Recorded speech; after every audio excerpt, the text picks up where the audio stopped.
Hello बच्चों, चलिए प्रश्न को पढ़ते हैं। इसमें लिखा कि दो अलग अलग प्रत्यावर्ती धारा परिपथों में समान धारा बह रही है। तो पहले परिपथ में केवल प्रेरकत्व है जबकि दूसरे परिपथ में केवल संधारित्र। यदि विद्युत वाहक बल की आवृत्ति बढ़ जाए तो जो बच्चों धारा है ये हमें बताना है। चार विकल्प है कि पहले परिपथ में बढ़ेगी और दूसरे में घटेगी। अगला विकल्प कह रहा है कि पहले परिपथ में घटेगी, दूसरे में बढ़ेगी। फिर बच्चों सी विकल्प है कि दोनों परिपथों में धारा का मान घटेगा। फिर बच्चों डी विकल्प है कि दोनों में बढ़ेगी। तो बच्चों ये हमारा बहुविकल्पीय प्रश्न है, सही विकल्प का चयन करना है। तो चलिए पहले इस प्रश्न की मूल अवधारणा देख लेते हैं बच्चों। तो बच्चों इस प्रश्न की मूल अवधारणा में ये जान लेते हैं कि किसी भी परिपथ में प्रतिघात क्या होता है। प्रतिघात बच्चों ये होता है कि जो धारा के प्रवाह में अवरोध उत्पन्न करे वही हमारा परिपथ का प्रतिघात कहलाता है। तो बच्चों अगर हमारे परिपथ में हमारा प्रेरक जुड़ा है, प्रेरक कुंडली, प्रेरक कुंडली, तो बच्चों उस प्रेरक कुंडली का प्रतिघात कितना होता है वो देख लेते हैं बच्चों।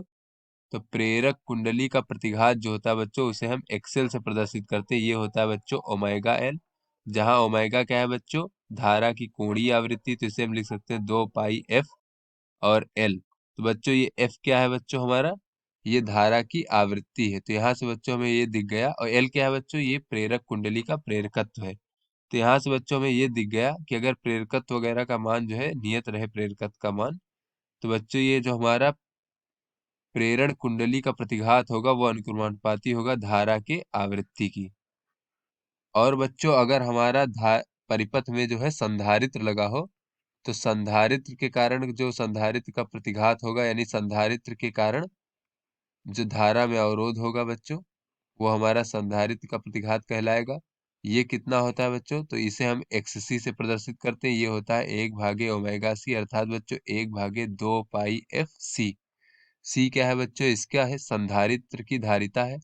तो बच्चों किसी संधारित्र के लिए सी का मान नियत रहेगा। तो ऐसे में बच्चों ये जो संधारित्र का प्रतिघात है वो धारा की आवृत्ति के व्युत्क्रमानुपाती होता है। तो चलिए बच्चों अपने प्रश्न को हल करते हैं। तो बच्चों इसमें कहा जा रहा है कि दो हमारे परिपथ हैं। एक तो हमारा पहला परिपथ मान लेते हैं और हमारा दूसरा परिपथ इस प्रकार से मान लेते हैं। दोनों हमारा बच्चों प्रत्यावर्ती धारा परिपथ है। तो बच्चों चलिए देखते हैं प्रश्न में क्या कहा जा रहा है। प्रश्न में कहा जा रहा है कि पहले परिपथ में केवल प्रेरकत्व है जबकि दूसरे में केवल संधारित्र है। तो बच्चों पहले परिपथ में हमारा जो है ये केवल प्रेरकत्व है इस प्रकार से, और बच्चों दूसरे में जो है हमारा केवल संधारित्र है इस प्रकार से।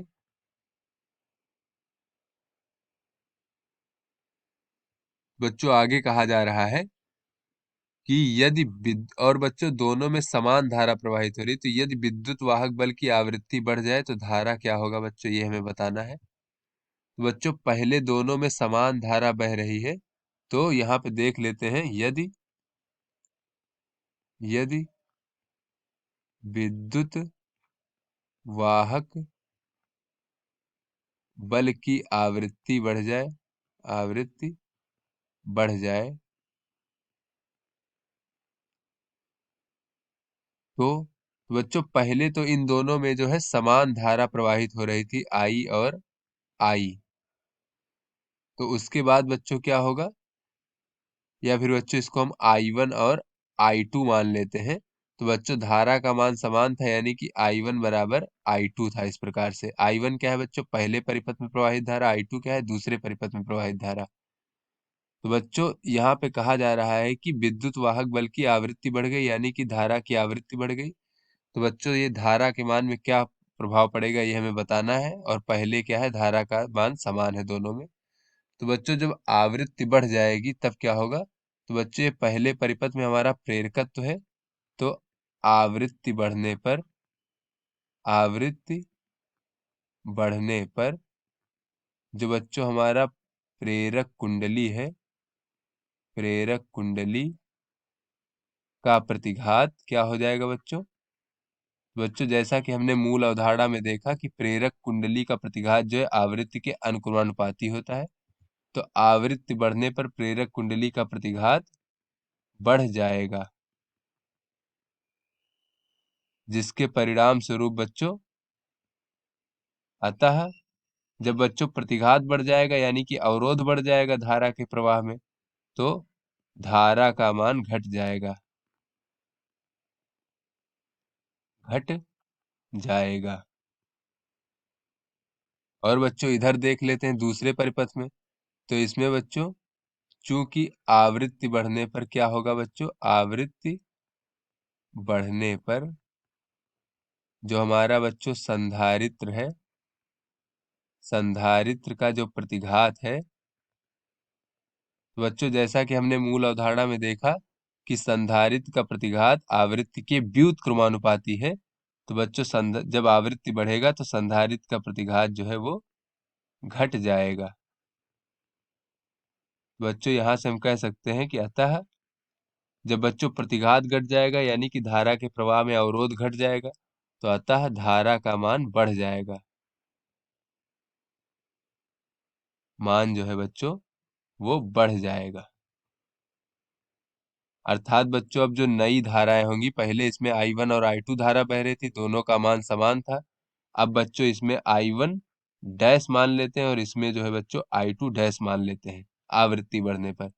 तो बच्चों ये जो दूसरे परिपथ में है इसमें धारा का मान अधिक हो जाएगा और पहले में धारा का मान कम हो जाएगा। तो चलिए बच्चों अपने विकल्पों को देखते हैं। बच्चों ये जो पहला विकल्प है कि पहले परिपथ में धारा का मान बढ़ेगा दूसरे में घटेगा, ये हमारा गलत विकल्प है। फिर आगे कह रहा पहले परिपथ में घटेगा और दूसरे में बढ़ेगा, ये हमारा बच्चों सही विकल्प है।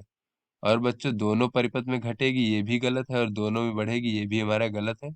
अतः बच्चों ये बी विकल्प हमारा सही है। तो आशा करते हैं ये आपको समझ में आ गया होगा। धन्यवाद।